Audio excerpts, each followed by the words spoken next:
Hello everyone, this is Raven here, and today we're going to take a look at the Lizardmen campaign in Total War Warhammer 2. So this is the first look we get at it, and we're going to finally be able to see what the blessed unit was all about for those Saurus spears that I showed so long ago. That's like my most viewed video. I think it's got like 500 views, so for me, I'm totally ecstatic about that. So right here, this is where the main city is, Hexoatl, and this is Lord Mazdamundi standing right by it. So he spawns right here. In this campaign, they went to the north and south, so, just expanding down and towards other Lizardmen country, and where Teclis is going to be down here in the Turtle Island somewhere. And you got the Vampire Pirate Coast over here, and you got the Dark Elves up here to the north, and he's on his second ritual. He's ready to begin it, at any time. And looks like the High Elves are a little bit ahead of them, and then the other two factions are currently doing their rituals. So if we skip forward just a little bit, you can see Lord Mazdamundi here with a blessed unit once more. He's got a skink priest right there, and he's level 26, so he's a badass right now. He's got lots of skinks in this army, surprisingly. I thought there'd be more, Saurus warriors, like high-tier Saurus warriors in this army by now, but I guess he's relying on lots of dinosaurs to do the heavy lifting, and these guys just to be that ranged focus fire while these few units just kind of tie up everything. So this is kind of similar to how I play. Just a few units to hold the line, and lots of heavy-duty monsters in the back just to rip it up. That's exactly how I love to play campaign. So beautiful army right there. Two Connoisseurs, some Stegodons, or Triceratops? I don't know what they call them in this game, actually. Stegodon, Pterodon Riders, and then the Solar Engine. Beautiful stuff. So going on, let's see here.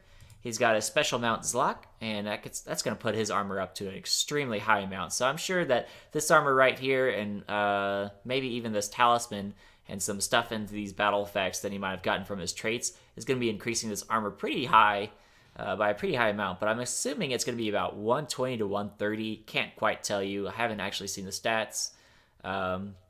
He does have a couple of skinks on his little thing, so they're going to be throwing javelins all over the place, doing pretty high missile damage for, what they do. Poison attacks on them as well as magical damage, so ethereal units beware.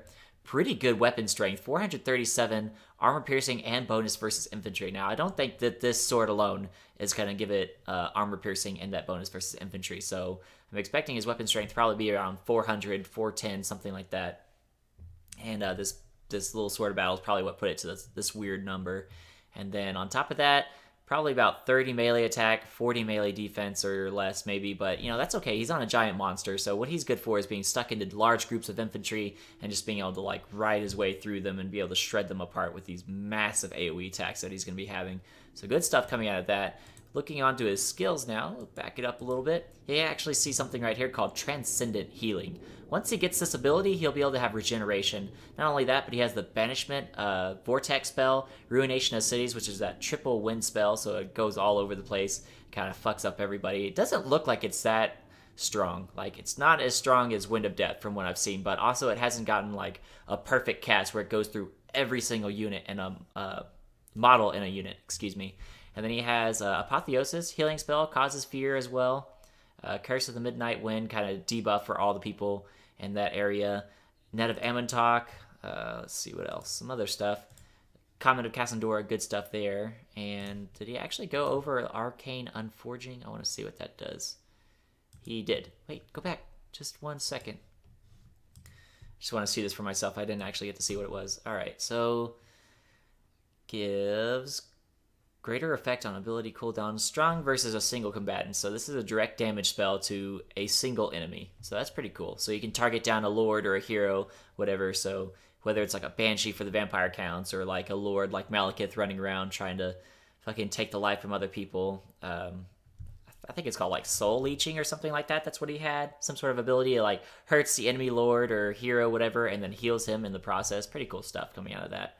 And then so just basic generic stuff to him. So, yellow is going to be for him, red's going to be for the army, blue's for, support for the campaign, stuff like that. So pretty generic on that. Moving forward, I'm going to go ahead and look. So this is where it talks about the geomantic web. And that's going to be one of these buildings. I don't have the little indicator right here, the different stuff. Okay, so it's this building chain right here. So it starts at 3, 4, and then 5. So it has these 3 things right here. So Strength 1, if you don't own it, it's going to be a Strength 1 and the Geomantic Web. Strength 2 is if you just own it, excuse me. Strength 3 is when you finally get this building, 4, and then 5. But you have to be connected to another building, I believe. So this city has to be connected to another city that has something equivalent or higher to be able to reach that Strength 5. So if this city reaches Strength 5 once it gets to Tier 5 and hits another city with it, I believe that's when it gets to Strength 5, or it can just do it on its own. I'm not quite sure yet. Not sure how intricate it is on whether or not it has to be connected to something else to be fully powered, or if it can just be powered up on its own once it reaches that max tier, because it sounds like other cities, even if they're Strength 4, if they're leeching off of a Strength 5, they'll be at their top tier, but Strength 5s I feel like should just be able to be, all the way at the top all the time.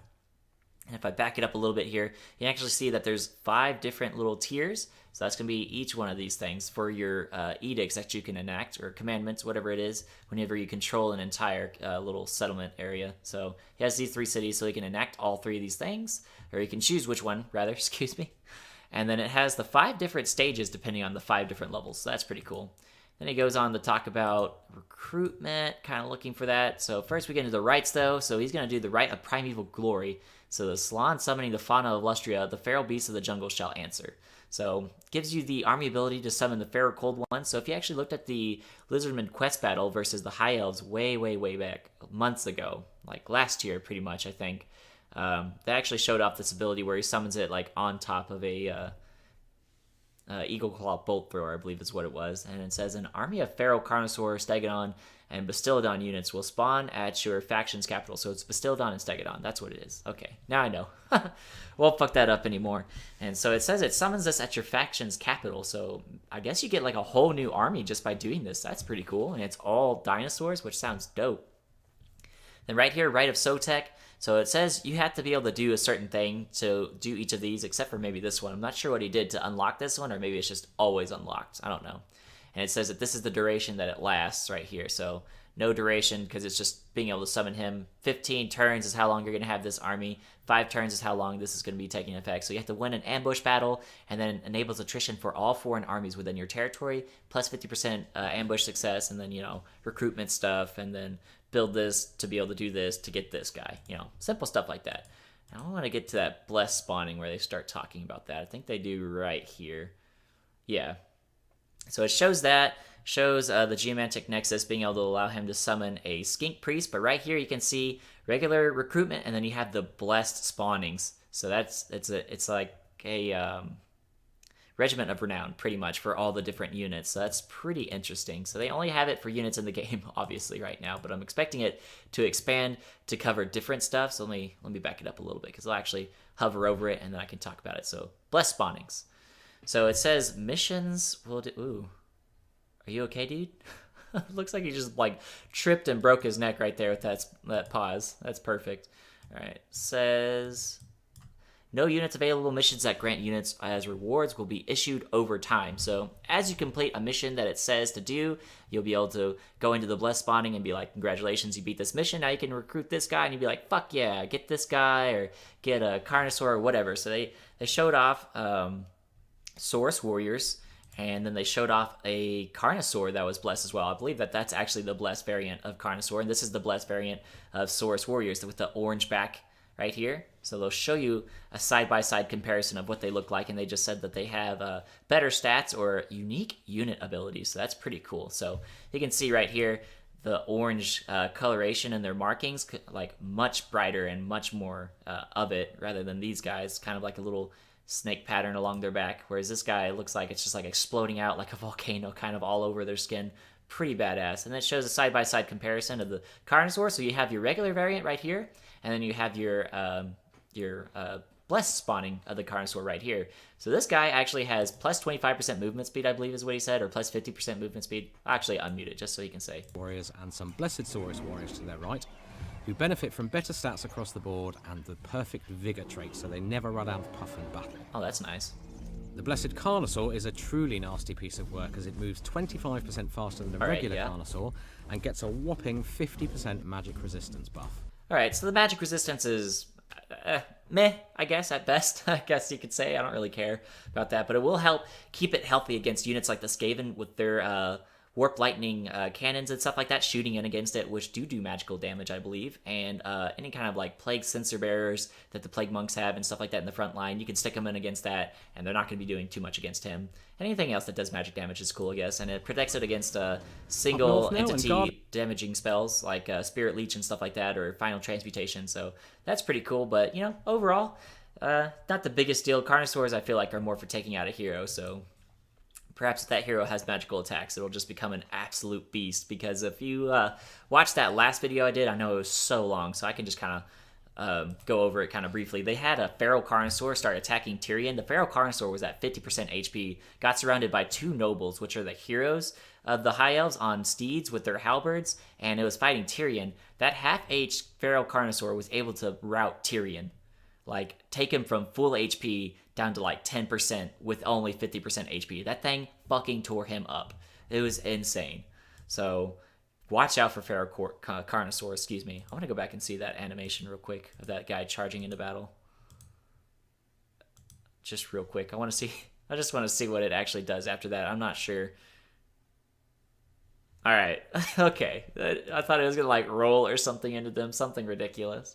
So right here, he goes ahead and confederates with these guys. So he starts talking about you have to get these little plaque or tablets, whatever, to start doing your rituals. So he confederates with them to get this building, and it gives him like the tier 2 or tier 3 version of it that gets like 10 every turn. So, pretty steady income of that. And then moving on from there, he looks around for the Skaven. He's like, this is a whole bunch of ruins right here. It's kind of awkward. And he checks the corruption. So you have a thing where you can like bring up the menu and check corruption.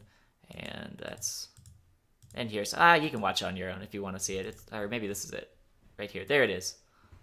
So it shows, Skaven corruption is high right here, green. So low all over here because it's owned by the Lizardmen and High Elves and all that stuff. But right here, it's like, oh, this is extremely high. So let me go check out this city right here with my Skink Priest real quick. And he just kind of investigates it, and it reveals that city is, in fact, owned by the Skaven. So that's pretty cool. They talked about it, but this is the first time we actually got to see it. So Scout Ruins actually costs money, which kind of sucks, but, whatever. And it shows, Clan Pestilence is here, and they own it, and this is their garrison, etc., blah, blah, blah.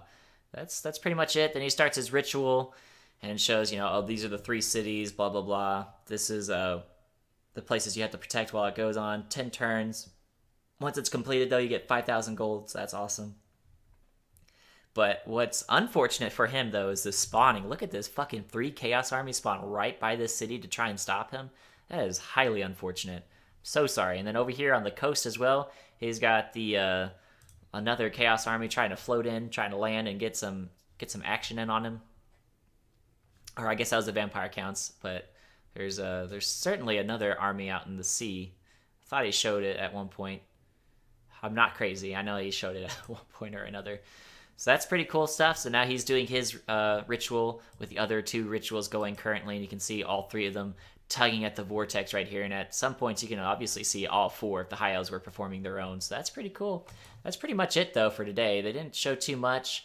They just talked about, this is kind of how they did it to enforce like a change in the balances of power. So like once a certain faction just starts steamrolling, that train's gone, and there's not really much you can do to stop them. But something like this that can interrupt the vortexes, because it's just an unfortunate spawning like this of 3 armies right by your city that's completely unprotected. Like, this army's way over here. It'd probably take at least 2 turns to get here, unless maybe Forge March is barely in reach of this city, in which case he could come protect it. But still, 3 armies against the city and 1 20 stack, I think, would be too much for him to handle, unless he's just going to be able to choke point it out really hard. But we'd have to see. So that's pretty much it. It does an intervention, and it shows shows that army somewhere down here. Actually, it's a pretty hardcore army, too, if he clicks on it real quick. So it's got 2 Temple Guard, a bunch of Skinks, some Cold One Riders, 4 units of Kroxagar, some Stegodons, and then 3 Bastiladons with solar engines, excuse me. See, I got the name right that time. Told y'all. And that's pretty much it. That's pretty much it for this whole video. Beautiful, beautiful video. High Elves, Dark Elves, Lizardmen, Skaven, they're all such good races. I'm so proud of CA with all their work they're doing. It's so amazing to see this game come to life. Really, it truly is. But now I'm on the fence again. I don't know what I want to play. I'm like, do I want to play the Lizardmen? All these dinosaurs look fucking amazing. Or do I want to play Dark Elves? I don't know. I really don't. But that's it for today, guys. So go ahead and leave a like if you like what you saw. Go ahead and subscribe, if you want to see some more. And comment down in the comment section down below if you're as excited for me as I am for this game, Total War Warhammer 2. I'm so excited for it. 13 more days. So good shit coming out of that. But yeah, guys, leave a comment and tell me what I could do better. And as always, I guess I'll catch y'all later.